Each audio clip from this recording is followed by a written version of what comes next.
Waalaikumsalam warahmatullahi wabarakatuh. Alhamdulillahirabbil alamin wa bihi nasta'inuhu ala umuri dunya waddin wa ala alihi washabihi ajma'in. Amma ba'd. Puji syukur kehadirat Allah Subhanahu wa taala. Pada malam hari ini kita masih bisa melaksanakan salat sunnah tarawih. Mudah-mudahan senantiasa Allah membalas dengan pahala. Amin ya Allah ya rabbal alamin. Untuk keberkahan acara, mari kita awali dengan berbasmalah bersama-sama. Bismillahirrahmanirrahim. Di ayat yang berikutnya, setelah kemarin di ayat 8, 9 dan 10, Allah menceritakan tentang orang-orang munafik. Maka di ayat yang berikutnya masih menjelaskan tentang orang munafik.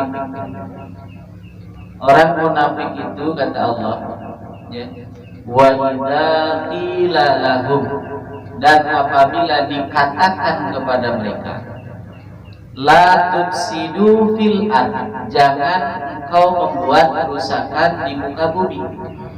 Qalu, mereka berkata, innama nahnu muslihun, sesungguhnya kami berbuat kebaikan atau berbuat keberesan. Nah, di dalam ayat ini Allah mengabarkan karena orang-orang munafik itu pekerjaannya adalah membuat kerusakan dengan ciri-ciri yang kemarin. Jadi yang dimaksud kerusakan yang di sini bukan kerusakan seperti yang kita bayangkan. Seperti misalnya mengeruk pasir di laut itu merusak alam. Menebang pohon di gunung-gunung itu merusak alam. Buang sampah sembarangan itu merusak alam. Yang dimaksud ayat ini bukan itu. Itu mah kerusakan kecil. Ya, yang dimaksudkan oleh Allah la tufsidu fil ard adalah karena apa? Mereka tidak memakai aturan Allah. Karena dengan tidak dipakainya aturan Allah akan timbul kerusakan di muka bumi. Kenapa orang menebang pohon sembarangan? Karena memakai aturan Allah. Kenapa orang buang sampah sembarangan? Karena tidak pakai aturan Allah. Karena kan ciri orang yang beriman itu apa? Bersih, cinta kebersihan. An-nadhafatu minal iman, kebersihan sebagian dari iman. Maka bohong kalau dia mengatakan orang beriman tapi tidak bersih, tuh begitu. Ya.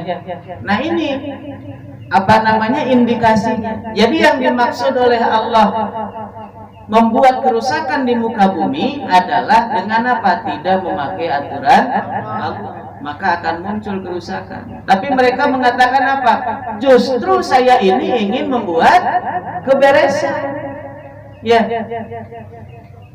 Justru kita melaksanakan ini tuh saya ingin membuat alam ini beres. Ya, cek manehna. Gitu kan? Setelah kemarin mereka mengatakan, ya saya juga beriman sama Allah. Ya, mereka hendak menipu Allah dan hendak menipu orang-orang yang beriman. Mereka mengatakan ini juga dari Al-Quran. Ya, ini juga dari Al-Quran, ini juga Islam. Tetapi tidak sesuai dengan aturan Allah. Ya, Qul huwallahu ahad itu kan Al-Quran. Ya, gitu. Nah, maka mereka mencoba menipu Allah dan orang yang beriman. Maka Allah katakan, hei perbuatan yang begitu itu, ya, kalian tidak melaksanakan aturan Allah itu akan membuat kerusakan. Maka kata Allah bagaimana? Ala, ingatlah, innahum, sesungguhnya mereka humul mufsiduna, orang-orang yang berbuat kerusakan di muka bumi. Ya, dengan tidak berlakunya aturan Allah, dengan tidak berlakunya syariat Allah, maka timbul kerusakan demi kerusakan. Ya, dikatakan lagi kepada mereka wa idza qila lahum, dan ketika dikatakan kepada mereka aminu. Ya. Karena mereka kemarin mengaku beriman. Maka kata Allah, aminu, berimanlah kalian kama amanan nas, seperti imannya manusia. Manusia siapa maksudnya? Para sahabat. Ya, sebagaimana imannya Abu Bakar, sebagaimana imannya Umar, sebagaimana imannya Utsman, Ali dan sebagainya. Seperti itu tuh iman teh. Tapi mereka ngomongnya apa, Bu? Qalu anu'minu kama amanas sufaha. Apakah saya harus beriman seperti imannya orang-orang yang bodoh itu? Ya, jadi nganggapnya ya orang-orang yang mengikuti Nabi itu adalah orang bodoh. Kayak sekarang kan begitu.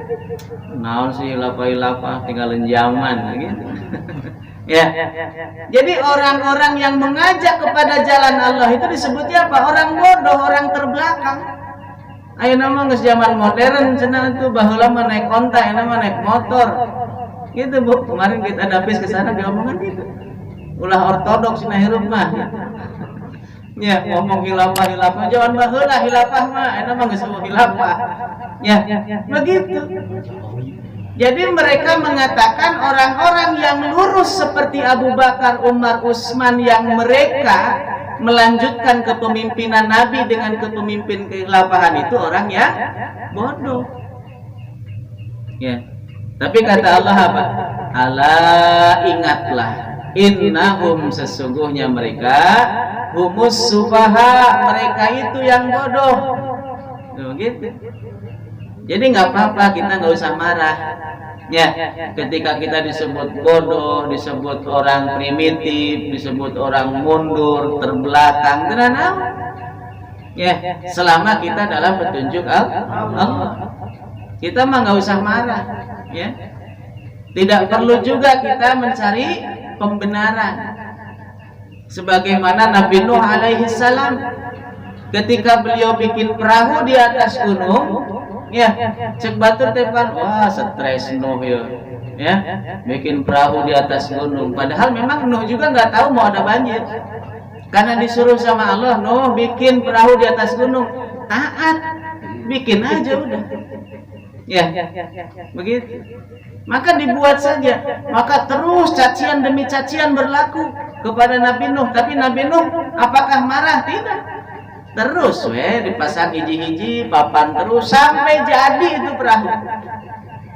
Apakah orang-orang yang munafik itu berhenti menggoda Nabi Nuh?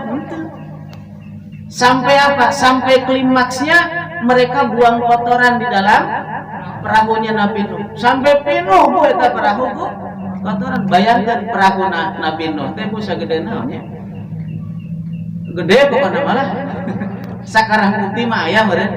Ya, meureun gitu. Da soalna gajah asup, singa asup, orai kobra asup, orai piton panjang asup coba. Ya. Gede pokoknya mah. Ya. Itu sampai penuh sama kotoran. Bayangkan no. Buang kotoran ini sabaraha urang. Ya. Saking apa? Saking mereka itu benci sama Nabi Nuh. Ya. Akhirnya naon bu?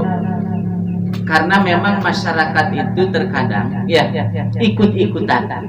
Bahkan salah wae ge terkadang jelema pipilueun. Can nyaho bener salahna mah pipilueun we. Aya jelema ditewak yo. Mun gebugan datang karek datang teu apal perkarana. Milu ngagebug. Ari eta nasi teu nyaho. Gebug bukan. Ya. Orang teriak bakar karek datang. Naon sih? Itu bakar. Oh bakar. Ya, kadang begitu. Ada orang yang dia buta, ya, dia itu buta, pengen ikut-ikutan. Mereka buang air di kapalnya Nabi Nuh, naik gunung, gitu, jelema lolong. Iya, iya, jelema lolongnya. Aduh, masya Allah. Ya, naik ke atas perahunya, kakarayapan dah lolong bu. ya kakarayapan itu ti soledad geprus teh kana ya Allah ti geprus kana kotoran karena penuh laut ya jadi orangnya tenggelam karena kotoran anu di perahunan Nabi Nuh saking ku panikna gitu pupur aya aya naon kurang tengan begitu mastakana nolol lol gitu bisa ningali perahu bilang bisa ningali jadi bisa melihat akhirnya saking senengna terjadi buang kotoran mah dan terus dipakai ya akhirnya langsung hanjat lompat di luhur jus orang nu dihandap kan heran itu udah kelolong bisa ningali ayo ditanya kenapa nih ti koprus di luhur akhirnya naon Bu aya jelema nu budug seumur budug urang ge hayang cager sudah budug ya akhirnya naik ke kapal Nabi Nuh ya mah niat loncat tadi makan ti soledad teh aja ieu mah ngahajak beh cager budugna loncat terus begitu hanjat bener Bu cager ya. Cager akhirnya lapor sama masyarakat di situ gini akhirnya nanggung masing-masing bawa ember pak gede-gede disiukan dikaredukan tuh sanes dongeng ya banyak sejarah sanes dongeng ya lamun anu di Sumatera mah dongeng anu nganggotai muning geuningan aya si sahanya film baheula ya eta mah tai muning dijieun obat ieu mah Nabi Nuh mah bener ya jadi marawa ember pak gede-gede ya sampai ka bersih eta baju dibuka dilap gitu saking ulahnya sa ya padahal Nabi Nuh teu ngambek tenang tapi dibersihan aku sah kuparanehna kene ya itulah cara Allah ya jadi ketika ada orang yang mencaci memaki ngerasa segala macam sudah nanti juga dengan caranya Allah mereka sendiri yang akan membersihkan ya maka nggak apa-apa disebut bodoh disebut segala macam karena memang itu orang munafik itu kerjanya begitu karena kan kamari tandanya sebenarnya dilu idza hadasa kadaba kalau dia berbicara bohong itu orang munafik ya kalau dia berjanji ingkar kalau dipercaya khianat itulah kerusakan yang mereka buat ya nah maka ya, di ayat ini Allah masih menceritakan tuh awas gitu kalapan orang munafik teh ketika diajak berbuat baik mereka justru menolak bahkan mereka mengatakan justru saya hendak milu ka maneh teh urang supaya bener mun urang milu ka maneh urang milu teu bener gitu ya gitu jadi ketika ikut sama Abu Bakar ikut sama Umar apalagi ikut sama Bilal ya siapa sih itu Bilal ya nah maka seperti itulah ya maka mudah-mudahan sekali lagi kita senantiasa terus berdoa kepada Allah supaya kita terhindar daripada sifat-sifat munafik ya karena sifat-sifat munafik ini senantiasa menghinggapi semua orang gitu ya menghinggapi semua orang ya maka nanti di ayat selanjutnya oleh Allah dikatakan wa idza laqul ladzina amanu qalu amanna kalau ketemu sama orang-orang beriman mereka mengatakan saya beriman ya wa idza khalau ila syayatinihim ya ketika mereka kembali kepada setan-setannya mereka itu saking gemesna Allah ka jalma munafik pemimpin orang munafik itu disebutnya apa setan. Qalu mereka mengatakan inna ma'akum sesungguhnya kami beserta kamu innama nahnu mustahziun sesungguhnya kami sama mereka itu hanya memperolok-olok saja ketika orang datang ya saya cenah sok didukung ditukangan mabuk iya diharapkan mah itu saya mangga lajengkeun teraskeun ngadukung gitu ditukangan mah masyaallah ketika bertemu dengan sesamanya maneh tadi babarakan jeung si itu. Ah eta mah heureuy doang ngabubungah we manehna gitu. Ya, tapi itu tidak menjadikan orang-orang yang beriman menjadi lemah imannya, tidak, justru menjadi semakin kuat. Ya, semakin kokoh imannya. Ya, mudah-mudahan kita yang hari ini yang sedang terus ya berusaha untuk bisa supaya liyudhhirahu 'ala dini kulli ini ya di dalam kehilafahan Islam ini, mudah-mudahan kita diistiqomahkan. Ya, baik, itu saja yang bisa disampaikan. Mari kita sempurnakan dengan hamdalah dan kifaratul majlis. Alhamdulillahirabbil alamin. Subhanakallahumma bihamdika asyhadu an la ilaha illa anta astaghfiruka wa atubu ilaik. Assalamualaikum warahmatullahi wabarakatuh. Waalaikumsalam.